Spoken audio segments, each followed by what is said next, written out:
What is going on, guys? Welcome back to another video. Welcome back. Thanks for tuning in again. I appreciate it. I see you like the content. This is gonna be a good one. Alright, so today I'm going to show you quick and easy, so you don't have to be scared anymore, how to shoot in manual. Alright, now as most of you know, or maybe you're just a brand new photographer and you're trying to get into it, there are multiple modes on the top of your camera, and I'll switch the viewpoint in a minute here. And there's a pretty little M right there, right? So I prefer to shoot in that M all the time, okay? And when you're doing that, you're getting full control over the settings in your camera, how fast you're taking a picture, the aperture, your ISO, you know, all those little intricacies like that, you're getting full control over. And especially if you're doing pro work, or maybe you're just like a hobbyist wanting to get better at what you're doing, understanding how to shoot in manual and understanding that exposure triangle and everything will really help you become, I'm definitely gonna say, a better photographer and a more well-versed, well-rounded photographer. So, not gonna beat around the bush anymore. I'm gonna change views real quick and I'm gonna show y'all how to shoot in manual. Boom, all right guys, we are back. Now I have my M50 right here and I have it in auto mode. So these are the modes I was talking about earlier. Different camera systems have different menu setups and like different little numbers and letters and everything up here, but as you get auto, honestly, I have program AE. That's what P stands for. I never really looked into it. T is shutter priority. Then we got aperture priority, manual, movies. I have no idea. Creative filters. I've never used that. Scene selection and hybrid auto. Also not really sure what that is. Now your shutter priority right here, it's like a half manual mode. So whenever you turn your little thing, it's gonna change the shutter speed and it's gonna base all your other settings off of your shutter speed, all right? So if you want a slower shutter, you know, you go take it down, it'll brighten up. You want a faster shutter and you don't want your shutter to change from 1/250th. As you look around and as you autofocus, the camera will automatically change settings for you, all right? Then aperture priority is the same thing, but we're not worried about those. We are gonna talk about manual. So on the M50, when you open it up right here, set desired shutter speed and aperture, you're gonna hit okay. I haven't figured out how to make that go away. It doesn't do that on the R6 and some other cameras I've used, but it still does it on the M50. Now, so when you're looking at it like this, you have your shutter speed, which is always some kind of fraction unless you're over a second. Your aperture, which is measured in f-stops. Don't know why it is. I'm pretty sure it's a math thing, so I can't really give you anything more than that. And then your ISO down here. All right, so with the M50, if you happen to be using one, this ring right here is how you control it. If you want to switch between controlling your shutter and your aperture, I have it set to up on the D-pad. So when I hit up, see that little orange thing moving right there? That's telling me what exactly I'm controlling. If I want to change the ISO, I hit this little manual MFN right there and I'll control my ISO. Now your shutter speed, let's get started with that. The faster your shutter speed is, which means the lower technically that number is, the quicker your picture is going to be taken. So I made a light trail video recently and I was talking about having a super slow shutter, you know, all the way over here. Oh, that's on bulb, ignore that.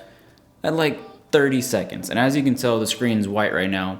So when you're taking a picture like that and your shutter is super slow, you are letting in so much light because that shutter is open for a really long time, right?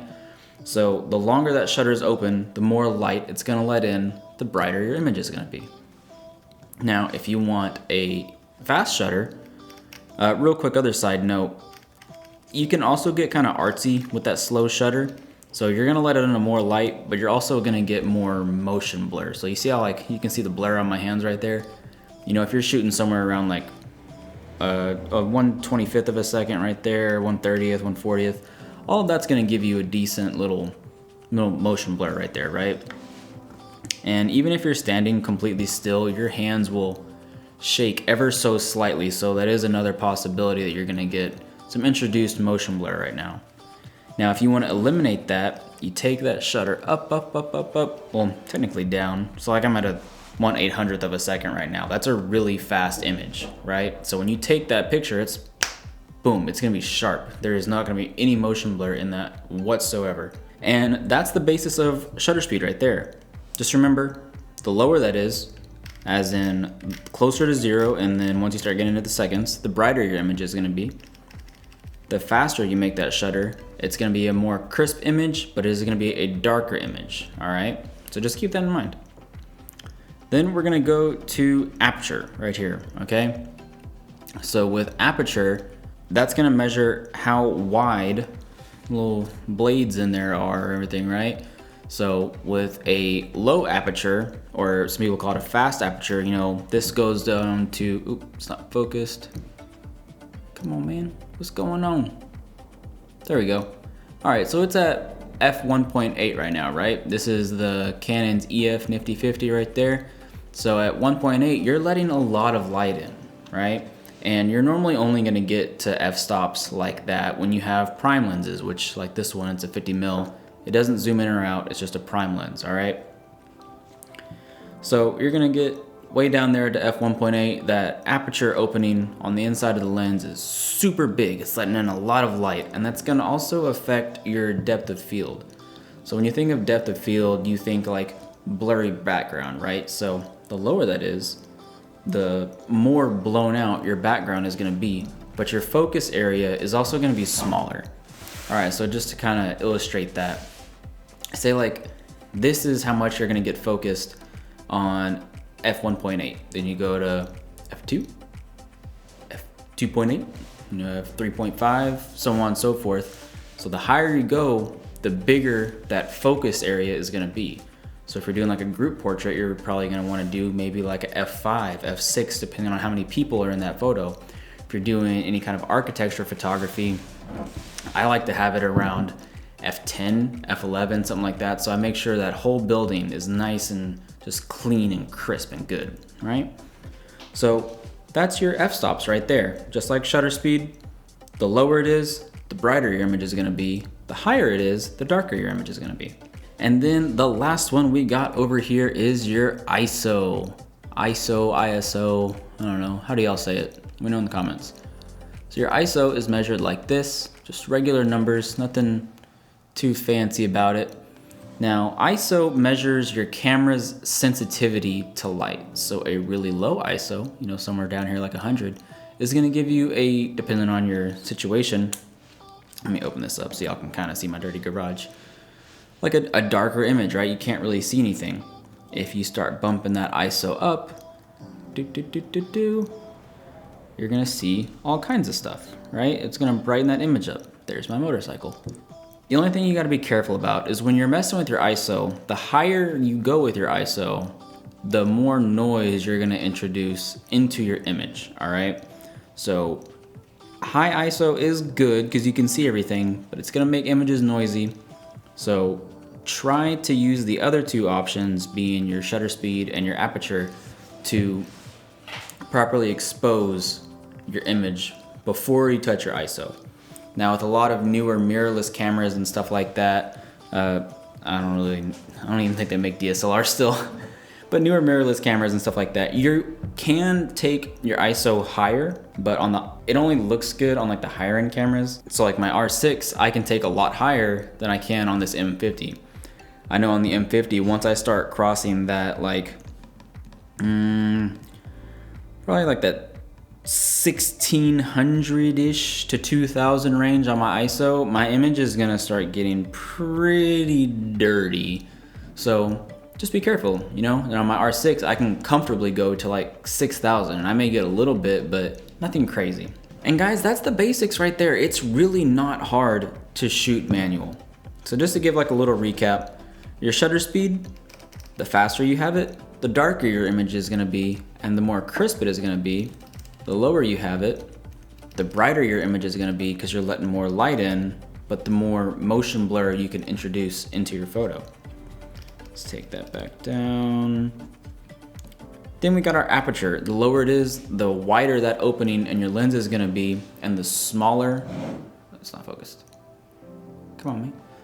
The smaller your focus area is gonna be, right? So lower aperture, little focus area. Big aperture, big focus area, and you're letting more light in. And then the last one is gonna be your ISO, and that is gonna be your camera's sensitivity to light. High ISO, brighter image, but possibly more noisier-ish image. Lower ISO, darker image, but a cleaner image. So now, whenever I'm out shooting, depending on what I'm doing, depends on how I'm gonna change my settings. So if I'm doing something that I know I need to get like nice and crisp, I'm gonna go over here at my shutter speed. I'm gonna put that, maybe at like 1/400th, 1/500th of a second. And I'm gonna try and base all my other settings around that. But if I need to sway on that a little bit, I will. But I know I need to be somewhere in this general area, right? And depending on what I'm doing is just gonna depend on what's more important to me. Is my shutter more important to me? Is my aperture more important to me? Obviously with like professional portraits and stuff, aperture is gonna be a lot more important because you wanna blow out that background. You wanna make it look nice and clean and professional and cinematic and all that stuff, right? So just depending on what you're doing, it's gonna change stuff. More often than not, depending on what I'm doing, I know what my aperture is gonna be around. Same thing for my shutter speed, but the first thing I'm gonna do whenever I'm out taking photos and whatnot is if I need to adjust some kind of light source in my image, more often than not, I'm going to go to my my aperture first. And I'll bump it up to, maybe I need some more light, so I'll take it down to like 2.82, something like that. Something to where I'm still letting a lot of light in, but my aperture isn't super big yet, so I still have a decent little focus area, right? If messing with the aperture alone is not enough, then I'll hop over to shutter speed. I'll do what I need to do to change that. And if I'm still not good, then I will go to my ISO. All right, and guys, that's shooting manual right there. It is super easy. I would recommend go in your backyard, on a sunny day, go in your backyard on a cloudy day, shoot inside in your house, take some photos, figure out how your camera works, because every camera at the end of the day shoots a little bit differently, all right? Some will handle ISO better than others, some will, that's really just the biggest change right there. Lenses is what the big aperture difference is, but just go out and practice, guys. That's the big thing. Go out, practice using your camera, and it'll just be like that. You'll learn how to use it. You just have to practice. Now, obviously, like I said right there, that is gonna wrap up this video. If you felt like you learned something today, if I earned a sub, please hit that subscribe button. It does help a lot. Like this video if you wanna see more, guys. If you learned something today and you go out and you make something, tag me in it on Instagram. The links are below in the description. Helps out a lot. Guys, I really appreciate it. If you liked what you saw today, drop a like, sub if you want to see more regular videos coming out. I appreciate it. Until next time, I'll see you later, guys. Peace.